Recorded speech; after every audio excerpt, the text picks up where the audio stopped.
I'm Catherine Ross, and I'm here live from the NYSE. Jim Cramer is off this morning, so joining me is Real Money's Kevin Curran. Kevin, last night we got earnings from Alphabet and we got earnings from Amazon. Now, both of these companies have cloud components, but what about the cloud is driving these companies into two different directions? Well, I think that's really what it comes down to. I mean, you see the miss on earnings per share from Amazon, you see the big beat from Alphabet, Google. That's really coming down to the metrics in cloud. In Amazon, the big story always with EPS has been cloud growth.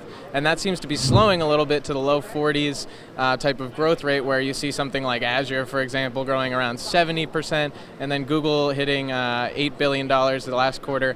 That's accelerated from only $4 billion about a year ago.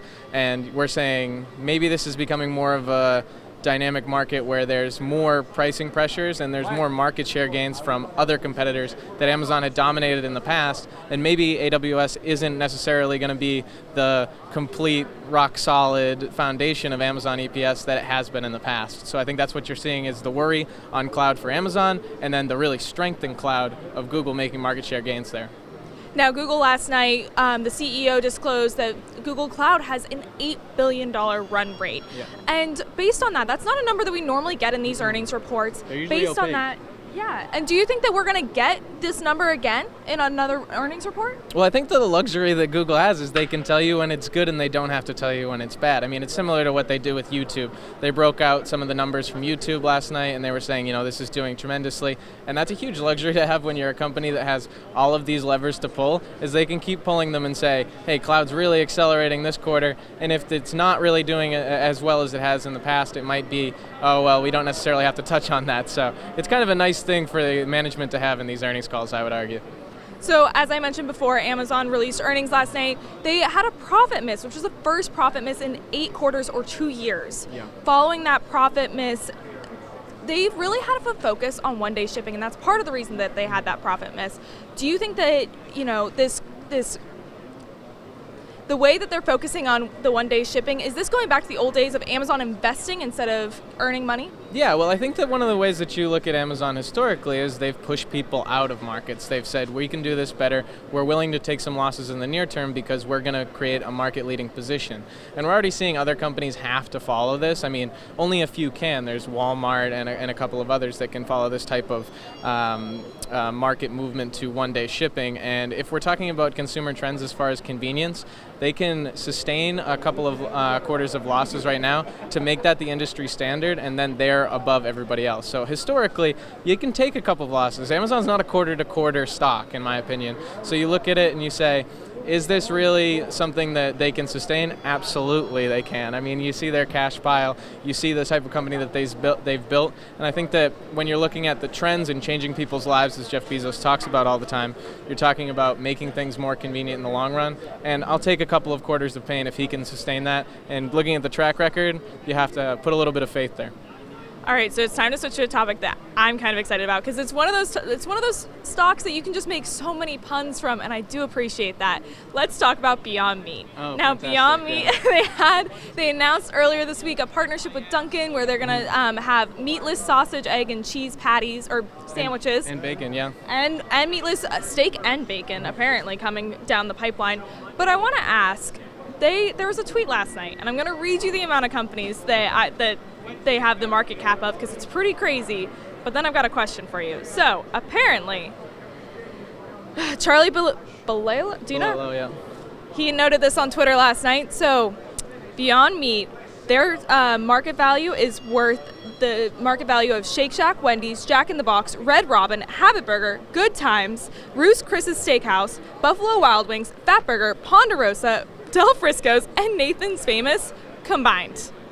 Kevin, with that in mind, what would it take for you to take a bite out of Beyond? It would take them to make a profit. I mean, this is one of those things where you have to be wary. I mean, I can't say that I was right about Beyond Meat because I thought it was too high in the low hundreds, and now look at where it is today. Around the 230. Yeah, and I mean, I would have missed that entire trade. But at the same time, this has such a feeling of euphoria where people say, like, this is the only veggie play out there, and this is going to be the game changer. This isn't like a company with a massive moat, really. I mean, it's mostly branding. I mean, you look at Impossible Foods, you look at other, Tyson Foods has its own entry point.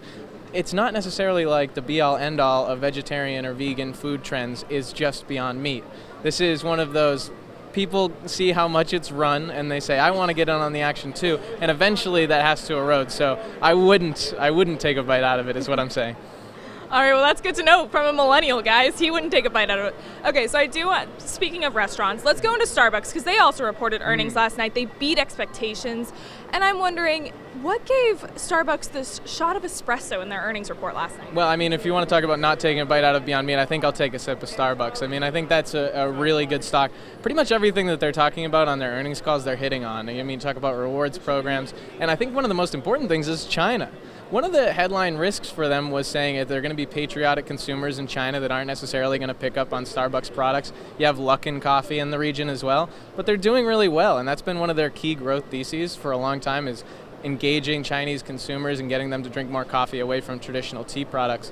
And I think that that's really working, and if they can overcome a headline risk that large, this is a company that you really know is executing well and is probably going to continue to go upwards in the near term. All right, viewers, so if you watched yesterday's show, you do know that this is Kevin's last day at TheStreet and on Real Money. Kevin, it's been such a pleasure to have you, but I do want you to tell viewers what you're doing next. Yeah, so I won a Fulbright grant to study international economics and politics in Prague. I'll be studying at Charles University, and hopefully I can get a good grasp on academics and also economics, but know when it's not time to be an academic, as Jim Cramer said in his famous rant about 10 years ago. So it's been a pleasure to work under Jim and learn as much as I can about markets, and hopefully I can continue to do so in whatever capacity that may be. And I do want to say that I'm glad that you called him Jim, because yesterday Jim was telling me. He said I can now. Yeah, he said that you can, Yeah. And now you're filling his shoes. You're filling in as his host. Well, I think my feet are too small, but I'm trying my best, and I hope people appreciate the insights. All right, so Kevin, I have one final question for you before we go. Go, let him go. What is your market prediction going into 2019, the end of 2019? The end of 2019, well, I think it's really going to come down to the Fed decision. It depends on how the market reacts. I mean, if the Fed cuts 50, then you see a nice run into the end of the year. If they cut 25, it'll be hard to say, because maybe the market will be starved for another cut.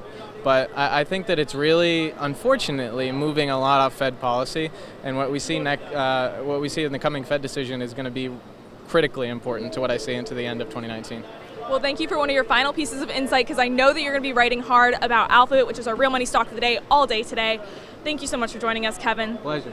All right, so that's all the time that we have for today. We are now switching over, if you're on TheStreet.com or on Facebook, we are now switching over to our Action Alerts Plus Daily Rundown show. We'll be over on ActionAlertsPlus.com. I'm Catherine Ross, and we'll see you on Monday.